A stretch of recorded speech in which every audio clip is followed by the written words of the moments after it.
ఇలా ఒకసారి ట్రై చేయండి ఫ్రెండ్స్, చాలా బాగుంటుంది టేస్ట్ అయితే.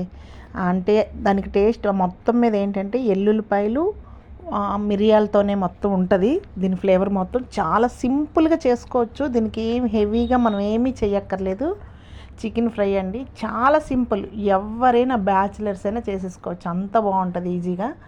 ఇలా ముట్టుకుంటే వీడిపోయి నోట్లో పెడితే ఆ ఘాటు ఆ స్పైసీ చాలా బాగుంటుంది. మీరు ట్రై చేయండి ఫ్రెండ్స్. ఎలా చేద్దామో చూద్దాం, వచ్చేయండి ఫ్రెండ్స్. హాయ్ ఫ్రెండ్స్, ఈరోజు మనం చికెన్తో ఫ్రై చేసుకుందాం. ముందుగా కళాయి పెట్టుకొని ఆయిల్ పోసుకున్నాను.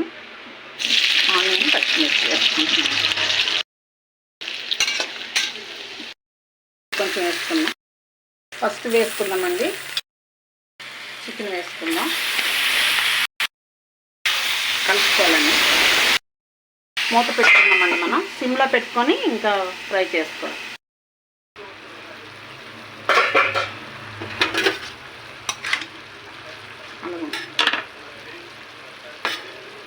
అల్లం పేస్ట్ వేసుకోవాలండి. మంచిగా కలుపుకోవాలి. మనం దంచుకోవాలండి.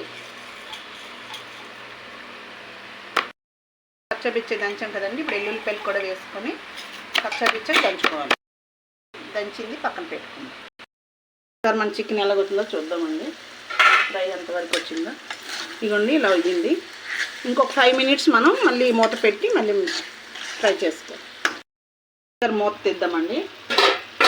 మనం సాల్ట్ వేసుకోలేదండి, ఇప్పుడు వేసుకోవాలి. ఎందుకంటే ఫ్రైకి కొంచెం లేట్గానే వేసుకోవాలండి. ఇలా పెట్టుకుందామండి ఒక 5 minutes. ఒకసారి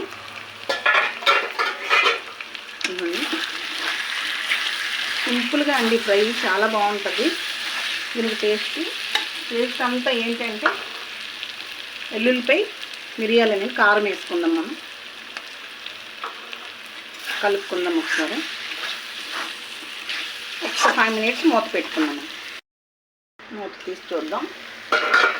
ఇదిగోండి అయిపోయిందండి. దంచి పెట్టుకున్నాం కదా ఎల్లుల్లిపాయలు మిరియాలండి, వేసుకుంటున్నాము. కొద్దిగా కరివేపాకు కూడా ఒకసారి కలుపుకుందాం. కలుపుకున్నామండి. ఇప్పుడు మూత పెట్టుకున్నాం ఒక 5 minutes. మొత్తం ఆ ఫ్లేవర్ మొత్తం పడుతుందన్నమాట. ఒకసారి మూత తీసి చూద్దామండి. ఇదిగోండి మన ఫ్రై అయిపోయింది. ఇదిగోండి టేస్ట్ మొత్తం ఎక్కడ ఉండదండి, ఓన్లీ ఎల్లుల్లిపాయ మిరియాలేనండి. చాలా సింపుల్గా అయిపోద్ది. మీకు గనక ఇది నచ్చినట్టయితే ట్రై చేయండి ఫ్రెండ్స్. అలాగే ఎలా ఉందో నాకు కామెంట్లో చెప్పండి. నా ఛానల్ సబ్స్క్రైబ్ చేసుకొని సపోర్ట్ చేయండి. బాయ్.